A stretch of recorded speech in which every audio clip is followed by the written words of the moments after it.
Amados pais do Senhor Jesus, tome assento, por favor. Louvo a Deus mais uma vez pela vida do nosso pastor presidente, pastor Francisco Técio. Agradeço por nos receber, que Deus continue abençoando o senhor, sua família, seu ministério, companheiros de ministério. É um prazer continuar com o senhor, com vocês, com os senhores, compartilhando coisas espirituais. Pastor Paulo André, que bom lhe ouvir. E me dê o esboço, por favor. Deus continue abençoando. Abra sua Bíblia, querido companheiro. Primeiro livro das Crônicas, capítulo 13. Vamos ler até o versículo 3. Primeiro Crônicas 13, de 1 a 3.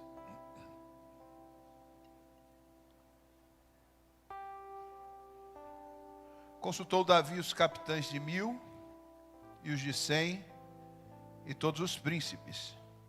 E disse a toda a congregação de Israel: se bem vos parece, e se vem isso do Senhor nosso Deus, enviemos depressa mensageiros a todos os nossos outros irmãos em todas as terras de Israel, e aos sacerdotes e aos levitas com eles nas cidades e nos seus arredores, para que se reúnam conosco. Tornemos a trazer para nós a arca do nosso Deus, porque nos dias de Saul nós não nos valemos dela. A história mostra a forma como Deus tirou Israel do Egito com mão forte e com braço estendido. E como os conduziu primeiro até o Sinai. Nesse caminho, algumas lições foram dadas a Israel, porque de um bando de escravos, Deus queria levantar uma nação. E não era só mais uma nação. Já havia nações maiores e melhores do que Israel. Mas Deus queria levantar uma nação sacerdotal. Deus queria levantar uma nação através da qual ele pudesse alcançar as outras nações com os seus estatutos, com os seus mandamentos, com a sua palavra. Chegando Israel no Sinai, Deus então vai dar-lhes as suas leis. Primeiro o decálogo, os 10 mandamentos. Depois Deus dá as leis sociais para que Israel aprendesse a viver enquanto nação, enquanto sociedade. Mas Deus também dá leis para o serviço espiritual, as chamadas leis cerimoniais. Deus queria levantar uma nação, Deus queria levantar um povo, Deus queria levantar uma sociedade, mas Deus queria levantar adoradores. Deus queria uma nação que lhe servisse. E para que esse serviço fosse feito, Deus então revelou a Moisés como as coisas teriam que acontecer. E ele deixou bem claro, escrito aos Hebreus, repete isso, para que Moisés fizesse tudo conforme aquilo que fora mostrado. E eu costumo dizer, queridos companheiros, Deus é detalhista. Eu vejo às vezes pessoas dizendo: mas o senhor acha que Deus se preocupa com isso? Se preocupa. Mas isso é tão pequeno, o senhor acha que Deus faz conta disso? Faz. Deus é detalhista. A prova é que todas as vezes que Deus mandou alguém fazer algo, ele disse como teria que ser feito. Noé constrói uma arca. A madeira é essa, o material é esse, a medida é essa. O projeto é de Deus. Nós construímos, mas a planta, quem faz é Ele. E não se rabisca projeto de Deus. Ah, mas essa medida aqui eu achei muito grande. Deus disse assim, para mim é o correto. Mas isso aqui eu não gostei muito, o problema é seu, a obra não é sua, é minha, o projeto é meu e tem que ser feito do jeito que eu determinar. E para esse serviço no culto, na adoração, no sacerdócio, Deus então determina que se construa um tabernáculo. É interessante que ele diz, diga ao povo para trazer oferta. Eu quero um tabernáculo e vocês é que vão pagar por esse tabernáculo. Sabe por que vocês vão pagar? Porque antes de vocês saírem do Egito, eu tirei a riqueza do Egito todinha e dei na mão de vocês. Então vocês vão pagar. Irmão, Deus só nos pede porque primeiro Ele nos deu. Quando Deus exige de nós, é porque Ele já encheu as nossas mãos para poder devolver a Ele. Diga ao povo que me traga ofertas e Deus estipula. Eu quero ouro, eu quero prata, eu quero pedra preciosa, eu quero estofo azul, eu quero carmesim. E Deus foi estipulando os tipos de ofertas. E tem uma coisa, eu já estou capacitando a Oliabe e Bezaliel para que eles façam tudo conforme eu te mostrei.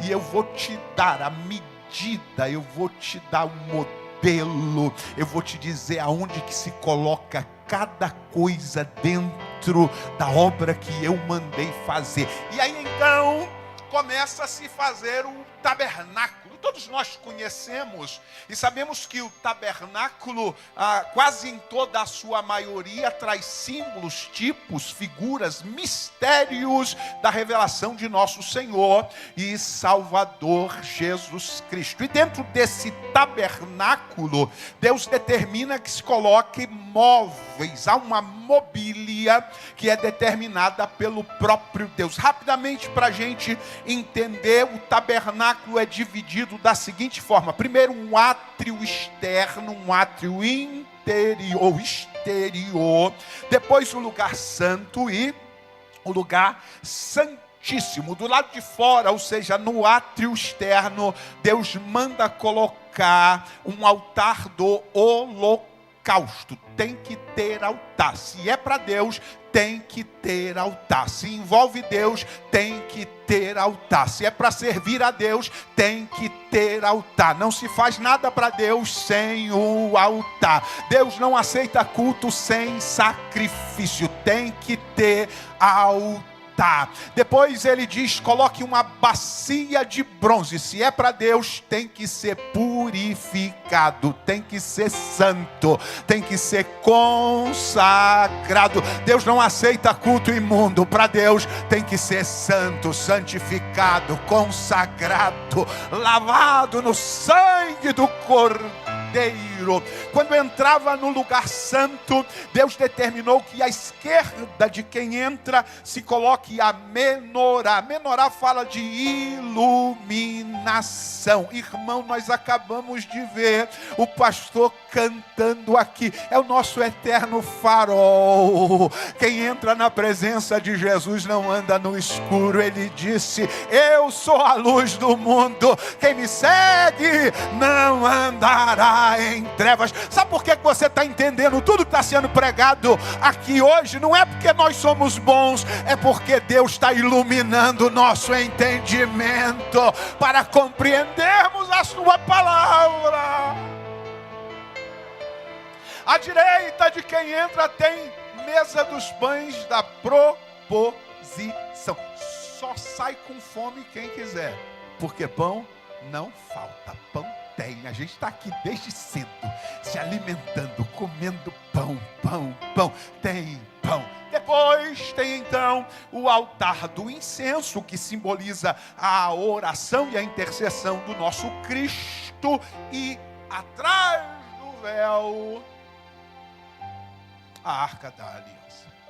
A Arca da Aliança é aquela mobília assim de grande importância, não que as outras não sejam, mas essa aqui, é nessa aqui que Deus manifesta a sua glória.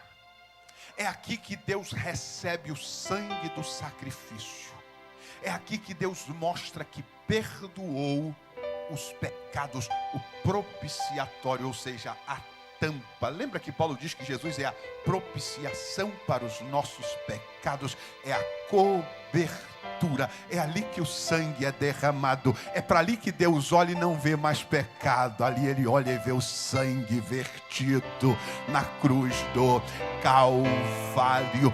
Dentro da arca tem símbolos. Primeiro tem símbolo de provisão, maná caindo do céu. Quem se apresenta diante da glória tem provisão. Segundo, tem direcionamento, tem tábuas da lei. Irmão, só anda errado quem quiser, porque na igreja tem direcionamento, na igreja tem lei, na igreja tem palavra. E terceiro,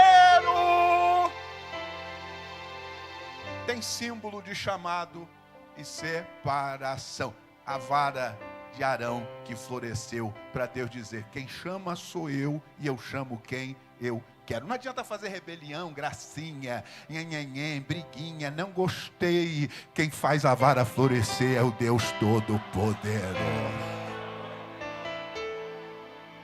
O tempo passa. Israel então começa a sua caminhada.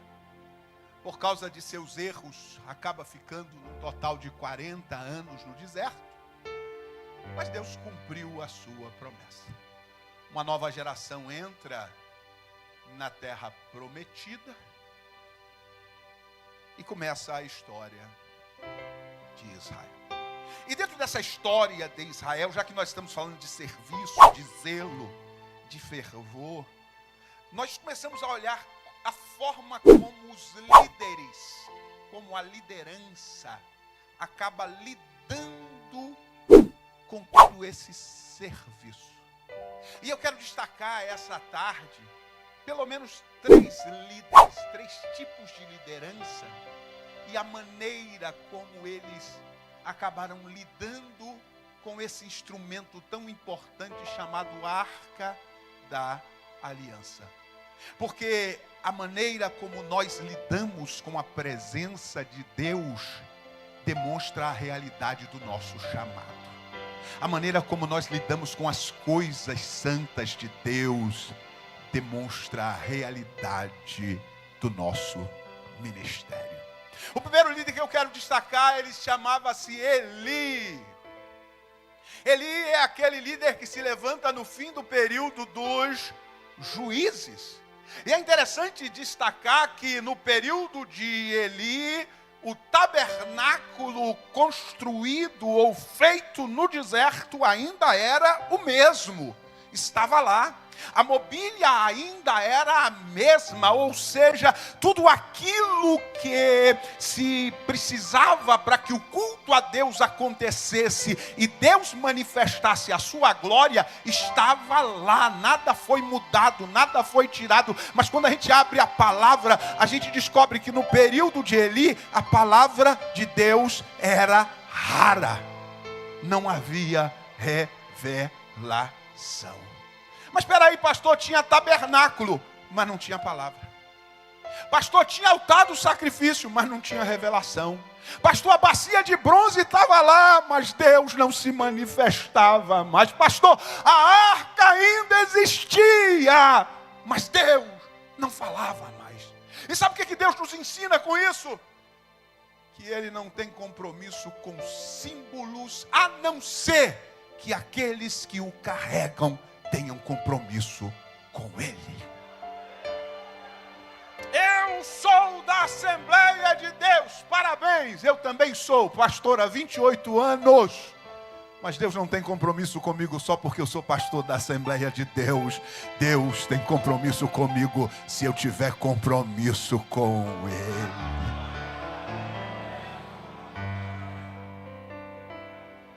Deus não tem compromisso apenas com simbolismos.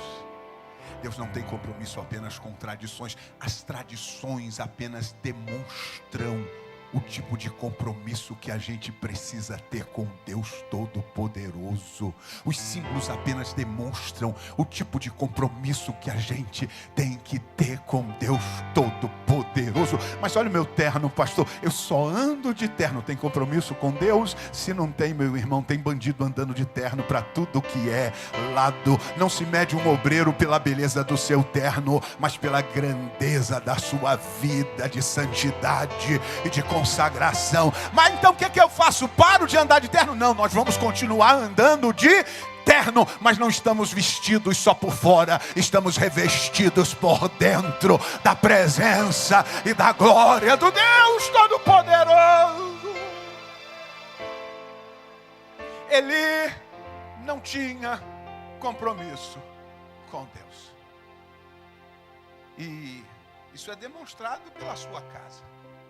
Ele tem 2 filhos, Ofni e Finés, que são sacerdotes. Mas não tem compromisso com Deus. Porque pais que não têm compromisso com Deus acabam gerando filhos que não têm compromisso com Deus. Mas é sacerdote. Isso não quer dizer nada. Mas tem carteira. Isso não quer dizer nada. Nossos filhos não querem olhar a nossa credencial. Eles querem ver os nossos joelhos. Eles querem ver os cultos domésticos.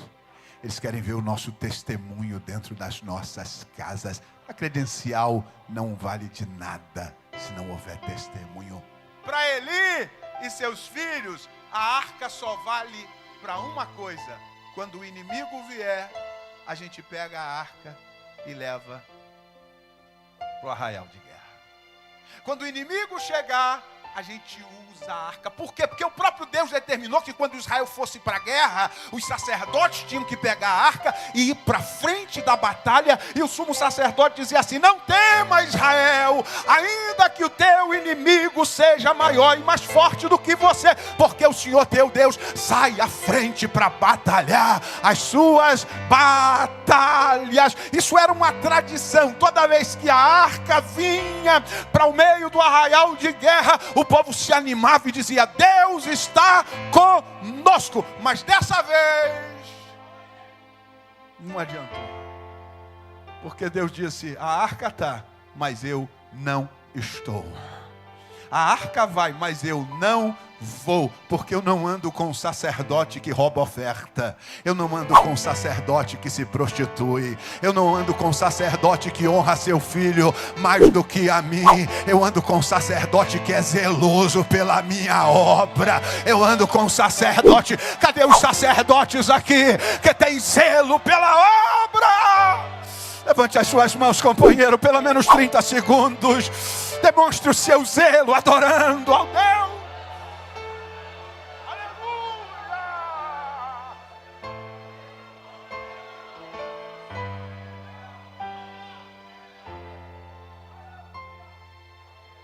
O pior aconteceu. Eu olho para o texto e vejo 3 notícias, meu pastor, que eu não queria receber nunca, mas nunca na minha existência, nunca, que Deus me tire dessa terra antes que eu possa receber uma dessas notícias que ele recebeu. Um homem sai correndo, desespero toma conta de Siló. Ele está sentado, 98 anos de idade, perdeu a visão. O povo grita. O rapaz chega e diz: meu senhor, Israel perdeu a guerra. Irmão, eu sou aquele tipo de pessoa que quando eu era criança eu não gostava de perder nem joguinho de bola de gude. Eu não sei como é que chama esse negócio aqui no Pernambuco, mas eu ficava virado. Não dava, irmão. Eu não gosto de perder. Principalmente no mundo espiritual. Perder para Satanás, perder para o inferno. Não gosto de perder, irmão. Mas, às vezes a gente perde. Às vezes acontece. E eu penso que Eli para e diz assim: não é a primeira vez que Israel perde uma guerra. Vamos buscar a Deus.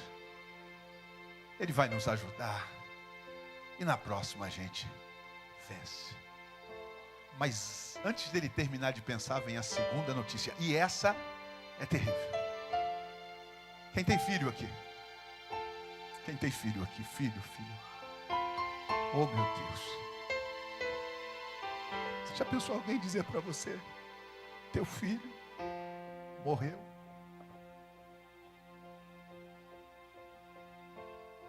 Também teus 2 filhos, Ofni e Finéias, morreram. Há muita gente morrendo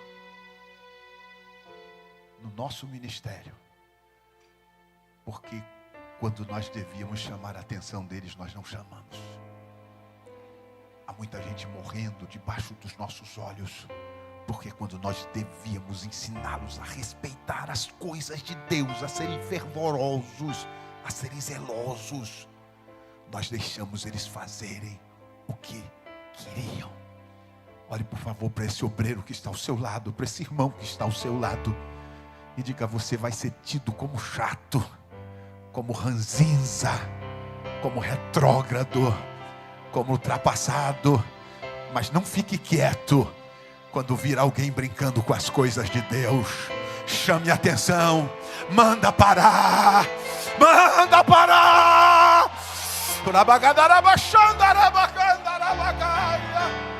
Manda parar, antes que seja tarde demais.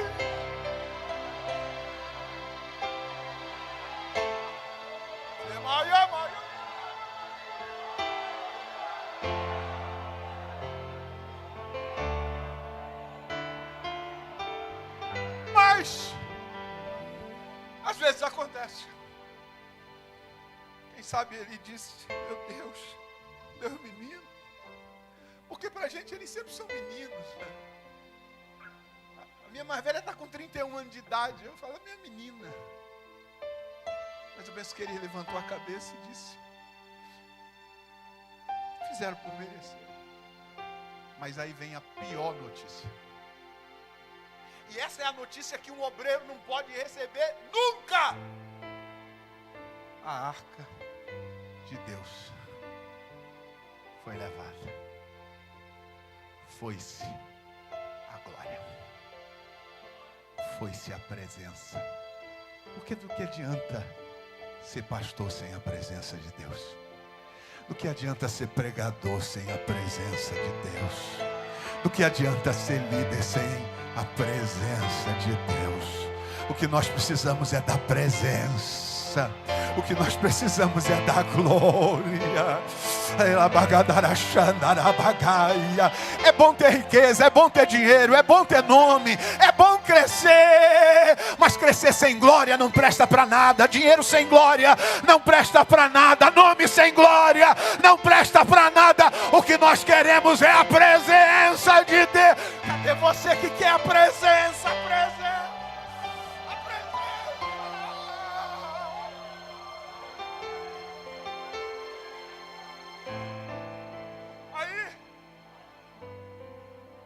A gente ir encurtando a história. Os filisteus pegam a arca. E filisteu não sabe lidar com glória, irmão. Quando você vê alguém tentando carregar a glória de maneira errada, você olha e diz assim: isso é filisteu.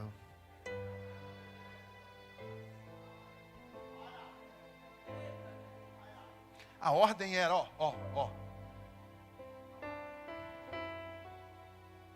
reverência.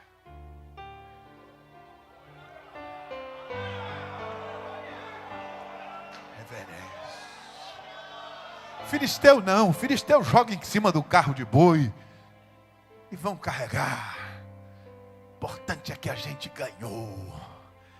É o que eu estou vendo nesses últimos dias. O importante, pastor, é que a igreja brasileira está crescendo. Irreverência para tudo que é lado. Gente que não respeita as coisas de Deus. Templo cheio de gente que não tem santidade, não quer graça, não quer unção. Gente em pecado, gente com vida errada. Gente que vem para a igreja, em vez de ficar no culto adorando, fica andando, vai para a cantina, fica parolando, fica olhando o celular, fica olhando o computador. Irreverência é coisa de filisteu. É coisa de filisteu. Sacerdote, tem reverência, tem reverência, tem reverência.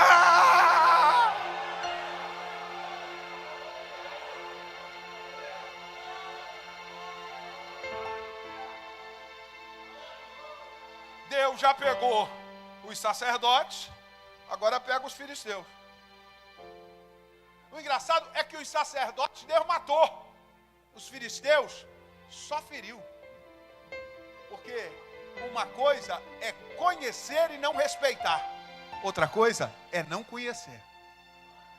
Deus é justo, irmão. Tem gente que faz errado porque não conhece. Mas tem um monte de gente que conhece. E Deus ainda mata. Deus ainda mata. Para encurtar a história, o tempo passa. Samuel se levanta, um rei é ungido, e cadê a arca?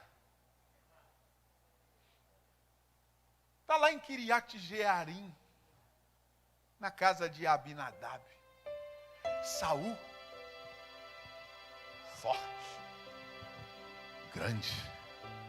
A Bíblia diz que em Israel toda, todos os homens eram daqui para baixo. Não tinha homem tão bonito. Esse negócio de querer rei por beleza é terrível, irmão. Isso acaba com o povo. Levantado o rei, guerreando. Quantas guerras Saul promoveu? Onde é que estava a arca?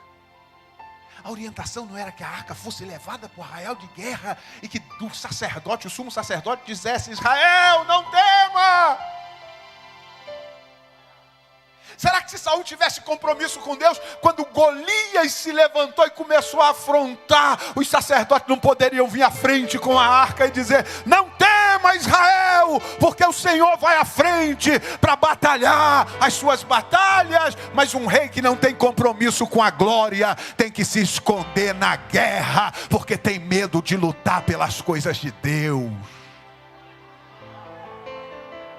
Mas se tem muito rei grande se escondendo porque não tem glória, há muito menino aí que está nos campos escondidos, mas ainda tem compromisso com Deus Todo-Poderoso e não tem medo de gigante. 40 anos reinando sem glória. 40 anos reinando sem presença. Saul gostava muito, sabe de quê? De ser honrado. Vem me honra. Acabou de pecar, mas quer que o sacerdote honre ele. Não, você não pode fazer isso comigo. Como é que vai ficar a minha reputação? Se você estivesse preocupado com reputação, você pensava antes, não depois. Porque hoje as pessoas querem errar e querem que a gente fique quieto e passe a mão, porque está preocupado com reputação. Quem está preocupado com reputação, pensa antes de cometer o erro. Depois o pau vai quebrar mesmo, e o que a gente tem que fazer é baixar a cabeça, pedir perdão e misericórdia. Saul morreu. Davi agora é rei. Faz algumas guerras, toma a fortaleza dos jebuseus, chama todos os seus comandados e diz assim: se parecer bem a vocês, e se for a vontade do Senhor, vamos buscar a arca da aliança. Porque no tempo de Saul nós não nos valemos dela. Sabe o que Davi está dizendo nas entrelinhas? Eu não vou reinar sem presença. Eu não vou reinar sem glória. Eu não vou reinar se Deus não estiver comigo. Eu não quero só coroa, eu quero presença de Deus na minha vida. Eu não quero só nome, eu não quero ser fama, só fama. Eu quero glória de Deus na minha vida. Eu estou diante aqui de pregadores, pastores, homens e mulheres de Deus. Levante a mão, por favor, e repita comigo. Eu não quero nome, eu não quero fama, eu não quero só posição. Eu quero presença, eu quero presença, eu quero presença. Eu quero a glória de Deus na minha vida. Eu quero a unção, eu quero Deus.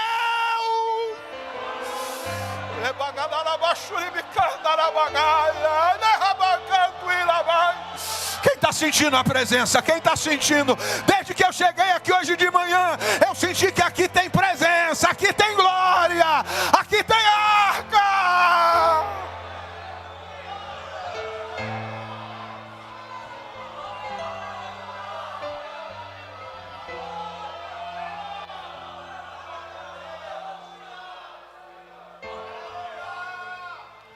Davi preparou tudo, mandou avisar lá em Kiriat Jearim que ele ia buscar a arca. Prepara os instrumentos. Onde é que estão os cantores? Chame os levitas. Cadê os sacerdotes? Vamos fazer uma festa. A glória está voltando. A presença está voltando. Aí chegaram lá, chamaram os filhos de Abinadab, que eram de família sacerdotal.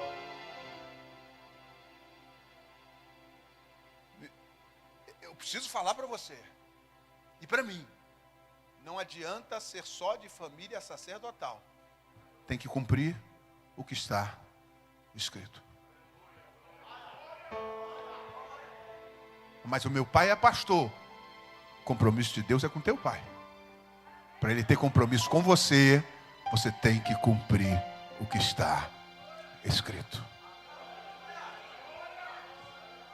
Se salvação fosse só por causa do antepassado que serve a Deus, a maioria dos brasileiros estava salvo. A minha avó foi mulher de Deus. A minha mãe foi mulher de Deus. Agora eu tenho que ser homem de Deus, para que Deus continue cumprindo. Lloyd foi mulher de Deus. Eunice foi mulher de Deus. Agora Paulo olha para Timóteo e diz: permanece naquilo que você aprendeu. Uzá e Aiô, alegres, a glória vai voltar. Vai para o lugar que tinha que estar. Mandam fazer um carro de...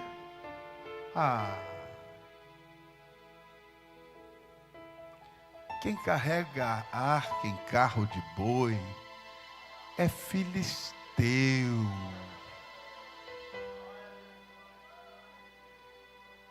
Sacerdote carrega no ombro.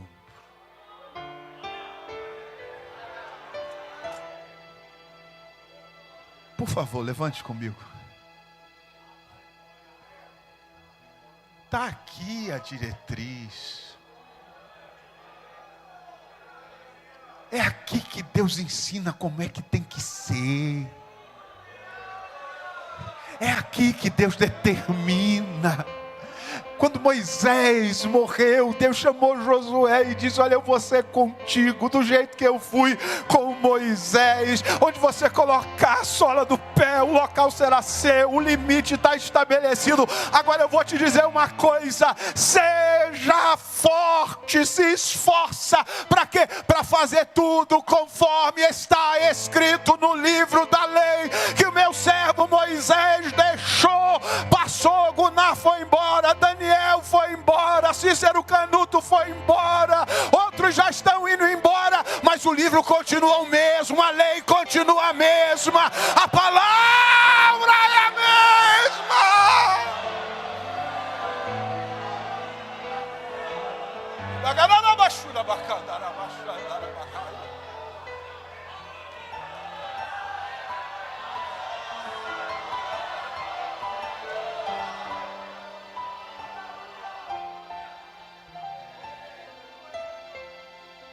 Que adianta a festa se a arca está no carro de boi? Que adianta instrumentos bonitos? Que adianta cantores famosos? Que adianta pregadores letrados e grandiosos? Se a glória está sendo carregada onde não devia, se a palavra não está sendo cumprida. Mas está bonito, pastor. Olha como é que eles cantam. Olha que coisa linda, pastor. Tem reverência? A glória ainda é reverenciada. A presença de Deus ainda é notória. A palavra ainda é respeitada.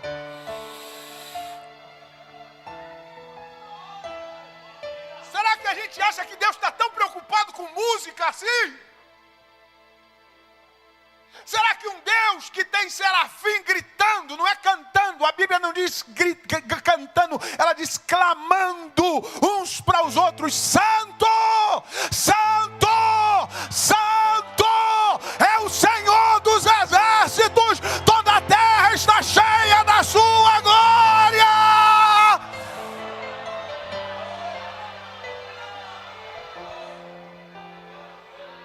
Será que esse Deus está tão preocupado com musicalidade profana dentro da igreja?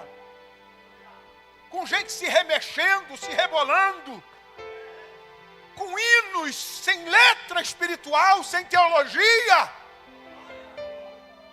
Olha, irmão, nós acabamos de ouvir um hino aqui que é cantado se deixar 50 anos atrás. Feliciano Amaral, não é isso, meu pastor? Eu desafio alguém aqui não ter sentido a presença de Deus cantando esse hino. Estão trocando a glória por carros de boi. Sabe do que isso me faz lembrar? É que Salomão, na sua glória, mandou fazer escudos de ouro. Quando o rei saía para ir adorar, soldados vinham com escudos de ouro, que representavam a glória do rei Salomão. Salomão morre, Roboão, seu filho, racha o reino. E no desespero, um dia pega os escudos de ouro de Salomão e dá para alguém defendê-lo contra o seu inimigo. E agora, não tem mais glória, não tem mais ouro. Desculpe a expressão que eu vou usar. Um malandro, chamou ele e diz assim: já sei como é que o senhor resolve. Eles vão achar que o senhor ainda tem glória. Como? Manda fazer escudo de bronze. Naquela época não tinha, mas se fosse agora, quem viveu Marinha sabe, passa caol.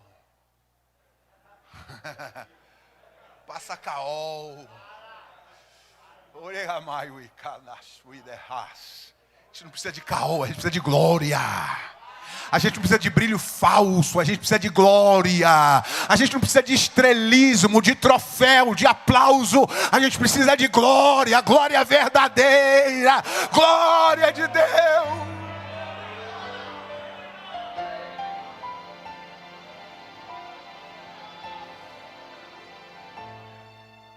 Tem muita gente aí se mostrando grande, mas a glória já foi embora há muito tempo.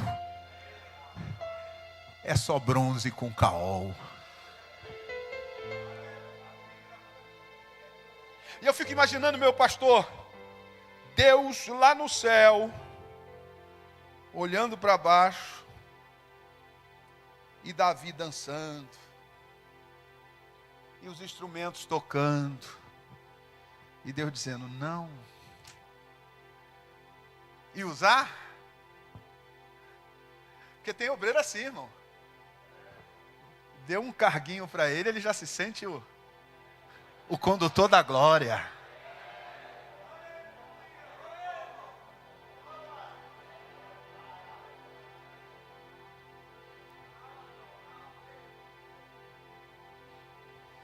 Deus dizendo, não.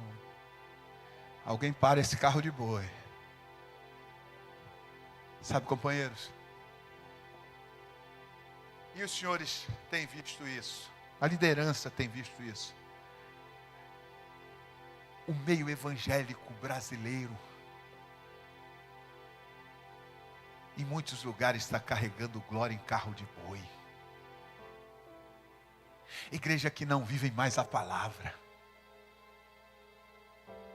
Igrejas que vivem só de oba-oba, de congresso em congresso, de pregador famoso em pregador famoso, de cantor estrela em cantor estrela. Viu como estava cheio? Viu como estava cheio? Ei, eu quero ver se está cheio. É no culto de doutrina. Não se mede espiritualidade de uma igreja por festa. É no culto de ensino, é na escola dominical, é nas escolas bíblicas que a gente vê se tem glória mesmo. E eu descobri que aqui tem, sabe por quê? Porque nós estamos ouvindo palavra desde cedo, mas ninguém arredou o pé. A gente está aqui porque a gente quer a glória, a glória, a glória. Não tem cantor famoso, não tem pregador grande, não tem estrela, mas Jesus, a glória ainda está na casa, Ele ainda está aqui.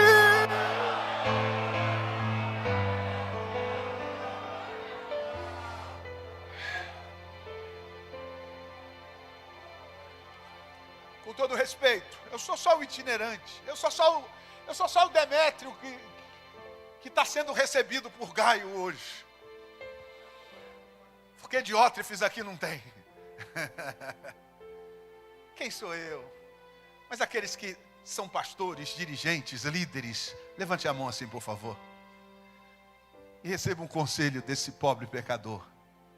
Se tiver um carro de boi lá, carregando glória, para esse carro de boi antes que seja tarde demais. Para esse carro de boi antes que alguém morra. Para esse carro de boi, porque se a igreja não parar esse carro de boi, o próprio Deus vai se encarregar de pará-lo, porque Deus não aceita a irreverência com a sua glória.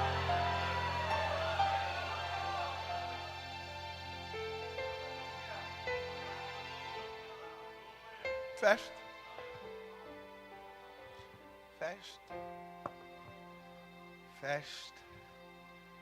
Os bois tropeçaram.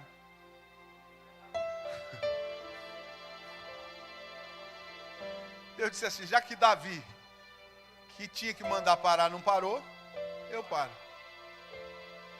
Já que os sacerdotes versados na lei, que tinham que mandar parar, não parou, eu paro. Dizem os estudiosos que aquela eira ali, o nome dela tem a ver com um lugar onde não se pode tropeçar. Como é que boi tropeça onde ninguém tropeça? É Deus. É Deus.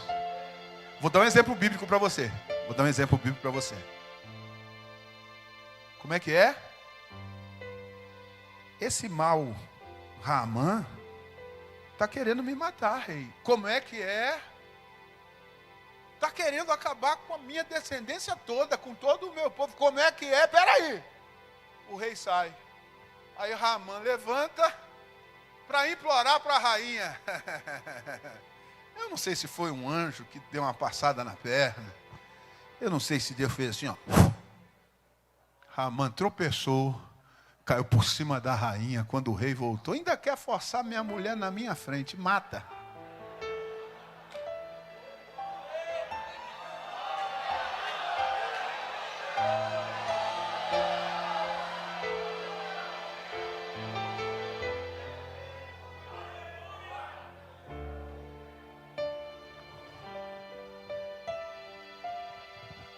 Os bois tropeçaram.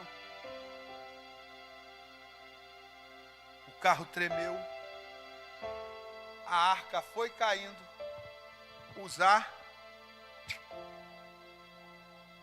Irmão, não adianta tentar fazer boa ação se tudo aquilo que está sendo feito no decorrer é errado.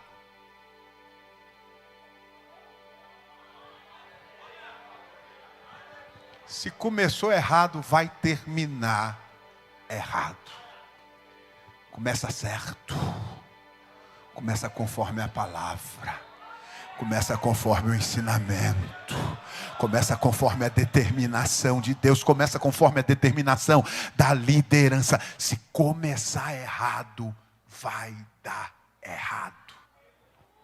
Pastor, mas ele só queria segurar a arca para não cair. Mas foi ele que colocou a arca no carro. Foi ele que colocou a arca naquela situação. Foi ele que tomou a atitude errada. E Deus determinou que ele ia morrer por causa dessa irreverência. O texto diz, por causa dessa irreverência.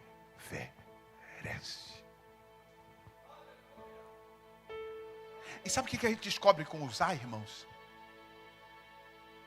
Que só se torna irreverente quem se acostuma com algo.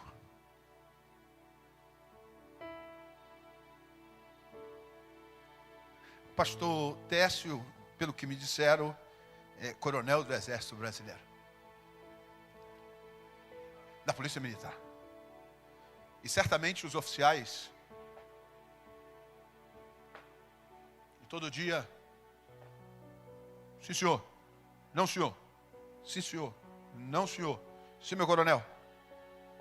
Mas aí, digamos, um dia ele se abre, começa a conversar, bater um papo, como é que está a família? Tem gente. Eu aprendi uma coisa com meu pai. Meu pai era muito brincalhão, sargento da Polícia Militar, brincalhão, aquela coisa, e brincava muito comigo. Eu tinha uns 12 anos, ele brincou, eu brinquei, ele me deu-lhe um tapão.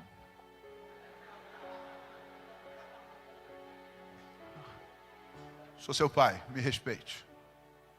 Eu posso brincar com você. Você tem que me respeitar. Uma coisa é o coronel brincar. Outra coisa é o capitão querer. Isso é irreverência. Foi se acostumando. Foi se acostumando. Sabe qual é o problema de Uzá? É que a arca ficava na casa dele. Todo dia estava lá. Passava. Olhava. Quem sabe colocava a mão. O tempo vai passando e ele vai se acostumando. A pior coisa que tem é a gente se acostumar com a glória. Porque quando a gente vai se acostumando, a gente vai perdendo a reverência. E olhe para mim, Jesus é nosso irmão mais velho, sim. Nos trata como amigo, sim. Mas Ele é o nosso Senhor. Aí você chega na igreja e está lá o pregador. Jesus é um cara legal. Cara legal.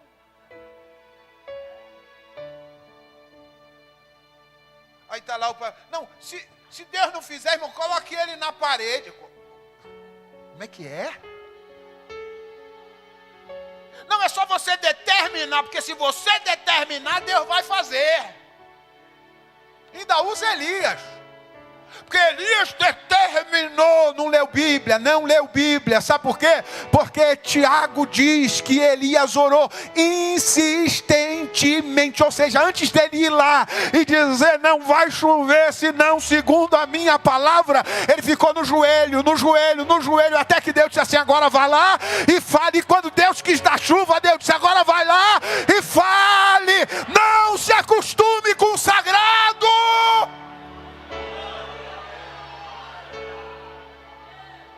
Não se acostume com o sagrado. A gente se acostumou com a Bíblia e joga para um lado e joga para o outro. E na igreja já não quer nem mais ouvir. Não, hoje não vai ter mensagem não. Deus está operando tanto que não vai ter palavra. Eu já vi culto assim. O pregador pega o microfone e diz: irmãos, eu estou tão cheio que eu nem precisava pregar.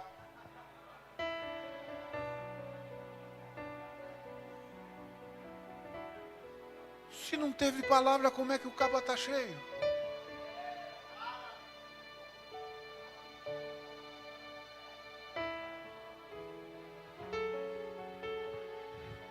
Antes era altar.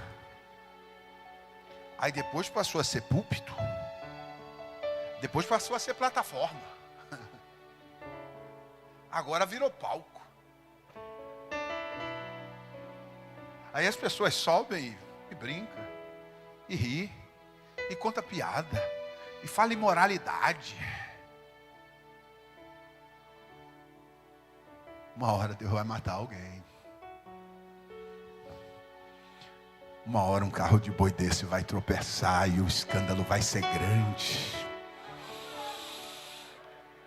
Porque as pessoas estão se acostumando com a presença. Estão se acostumando com a glória. É bom ter a glória sempre. Mas sempre reverenciando. Deus está na casa. E se Deus está na casa, tem que ter reverência. Se Deus está na casa, tem que ter adoração. Se Deus está na casa, tem que ter zelo. Se Deus está na casa, tem que ter fervor. Pastor, por que Deus não matou o líder? Porque não foi ele que mandou botar em carro de boi. Ele mandou trazer. O líder dará ordem, mas ele tem certeza que você sabe a forma certa. Se você está fazendo errado, no final é você que sofre.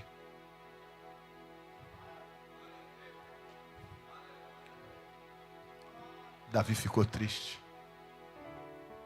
O que era para ser festa, acabou em enterro. O que era para ser festa, acabou em velório. O que era para ser festa, acabou em amargura. O rei volta para casa, amargurado. Mas Deus é Deus de segundas oportunidades. Um dia alguém chega para o rei e diz assim: Deus está abençoando a casa de Obed-edom por causa da arca. É estranho isso, né? É estranho. O mesmo instrumento, a mesma presença que mata, abençoa. Mata irreverente, mas abençoa quem sabe respeitar e obedecer.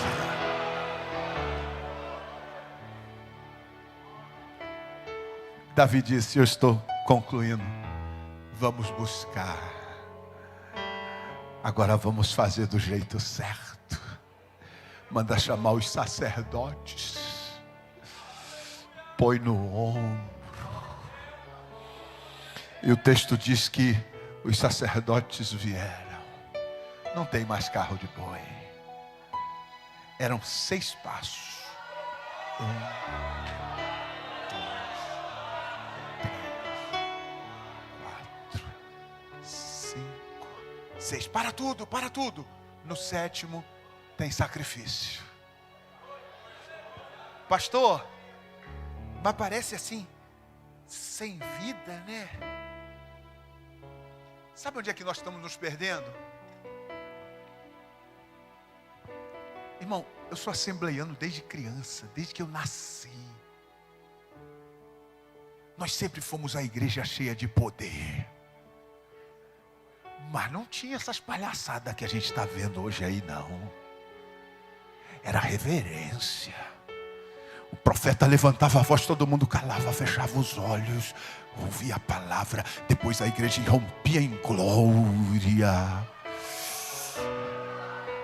Ei, não tinha esses hinos que fica mais alto, mais alto, mais alto, 15 minutos, mais alto, 20 minutos, mais alto, mais alto. Agora é o tal do pum-purri, sai de um, vai para outro, sai de um, vai para outro, sai de um, vai para outro. Nunca acaba de cantar. Não, irmão, era nós abrimos esse culto em teu nome, ó Jesus Cristo, ao pequeno e ao adulto, luz divina, vem dar por isso. Jesus começava a batizar com o Espírito Santo. Hoje a gente faz festa, e tá uma dificuldade para um crente ser batizado com o Espírito Santo. Não tinha esse negócio de gente ficar cantando, cantarolando. A gente cantava tentado não ser, aceder, pecar, melhor e mais nobre será triunfar. O crente começava a chorar, levantava a mão, confessava pecado, Jesus batizava, Jesus renovava, Jesus fazia, aleluia, porque tinha reverência.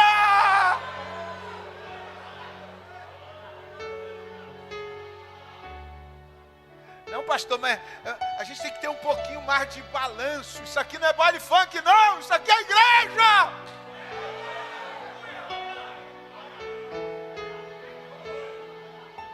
Agora tem reverência. E como tem reverência, sabe o que o rei fez? Pegou a coroa, entregou, tirou o manto real, entregou e disse: traz um éfode de linho aí para mim.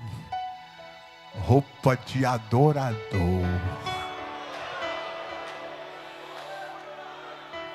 Quem serve a Deus com alegria está sempre vestido de adoração. Fecha os olhos, por favor.